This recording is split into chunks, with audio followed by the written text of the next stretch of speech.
നടൻ ആസിഫ് അലിയെ അപമാനിച്ച സംഗീത സംവിധായകൻ രമേശ് നാരായൺ. ചേട്ടൻ ഈ നാട്ടിലൊന്നും അല്ലേ? ഇവിടുത്തെ സംഭവ വികാസങ്ങളൊന്നും അറിഞ്ഞില്ലേ? ആസിഫ് അലി സമ്മാനിച്ച പുരസ്കാരം സ്വീകരിച്ചില്ല. പകരം സംവിധായകൻ ജയരാജിനെ വിളിച്ചു വരുത്തി ആസിഫിന്റെ കയ്യിൽ നിന്ന് പുരസ്കാരം എടുത്ത് ജയരാജിന് കൈമാറി. സമൂഹത്തിൽ ഇനി എന്തെങ്കിലും ഒരു ഇമ്പാക്ട് ഉണ്ടാക്കുന്നവരെ ഇമാരി ഉണ്ണുണ്ണി പരിപാടി പിടിച്ചിട്ട് കാര്യമില്ല. നമുക്കിനി എന്തെങ്കിലും വലുത് പിടിച്ചേ പറ്റും. രമേശ് നാരായണനെതിരെ സംവിധായകൻ RS വിമൽ ആദ്യ സംഗതി ഒന്ന് കലങ്ങട്ടെ, സമയമാകുമ്പോ നമുക്ക് പോയി കൊളാക്കാം. സംസ്ഥാന അവാർഡ് കിട്ടിയതോടെ മതിഭ്രമം ബാധിച്ചതുപോലെയാണ് രമേശ് നാരായണൻ പെരുമാറുന്നതെന്ന് RS വിമൽ പറഞ്ഞു. സ്വഭാവം നന്നാത്തവൻ ഒരിക്കലും രക്ഷപ്പെടില്ല എന്ന് കേട്ടിട്ടുണ്ടോ? ഇപ്പൊ കേട്ടു. ഇത് നിന്റെ ഡയറി കുറിച്ചു വെച്ചു, ആവശ്യം വരും. പോട്ടെ. പൃഥ്വിരാജിന്റെ സമ്മർദ്ദം കൊണ്ടാണ് എന്നു നിന്റെ മൊയ്തീനിലെ തന്റെ പാട്ടുകൾ സംവിധായകൻ വിമൽ മാറ്റിയതെന്ന് രമേശ് നാരായണൻ ആരോപിച്ചിരുന്നു. കിട്ടേണ്ടത് കിട്ടിക്കഴിഞ്ഞാൽ തോന്നേണ്ടത് തോന്നാൻ ഇത്തിരി സമയം നല്ലതാ. ജീവിതത്തിൽ എന്താണ് ഒരു കോട്ടത്ത് നടക്കുന്ന ഒരു ബഹുമാന്യനെ സ്വയം ഇങ്ങനെ അപഹാസ്യനാവാതിരിക്കുക. ചേട്ടന്റെ കയ്യിലിരിപ്പ് ഇങ്ങനെയാണെങ്കിൽ ഈ മാസം മാത്രമല്ല ഈ വർഷം മുഴുക്കെ തല്ല് കിട്ടും.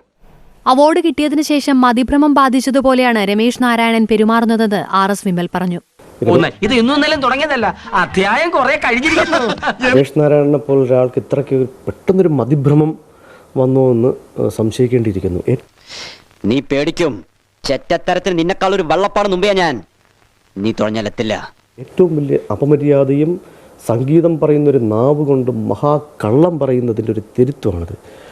നിൽക്കുന്നത് ആരാണെന്നാ വിചാരം? മാടപ്രാവിന്റെ ഹൃദയം പോലെ തോന്നിക്കുന്ന ലോകൈക ചെറ്റയാ. പലതവണ മാറ്റി ചെയ്തിട്ടും ശരിയാവാതിരുന്നപ്പോൾ താൻ ഇടപെട്ടു. അല്ല സാർ, നമ്മുടെ സിറ്റുവേഷനായിട്ട് ചേർന്ന് പോകുന്ന ഒരു പാട്ട് ഇതാണ്. അല്ല, എന്റെ ട്യൂണിനനുസരിച്ച് സിറ്റുവേഷൻ മാറ്റിയാൽ മതി, അതായിരിക്കും ബെറ്റർ. അത് ചെയ്യേണ്ടി വരും. നിർത്ത് എന്നാ പിന്നെ താൻ തന്നെ ഉണ്ടാവും. നമ്മൾ അയ്യോ രമേശ്, ഇതാ നമുക്ക് വേണ്ടത്. അങ്ങനെയാണ് ആ പാട്ടിലേക്ക് നമ്മൾ മാറുന്നത്. അദ്ദേഹം അവരോട് മാറിക്കാൻ പറഞ്ഞ നേരെ രാവിലെ ജോലിയെ വന്ന ജോലിയാണ്, അല്ലാതെ കൂടെ ജോലിയെ വന്നവരെ വെറുപ്പിക്കല്ല.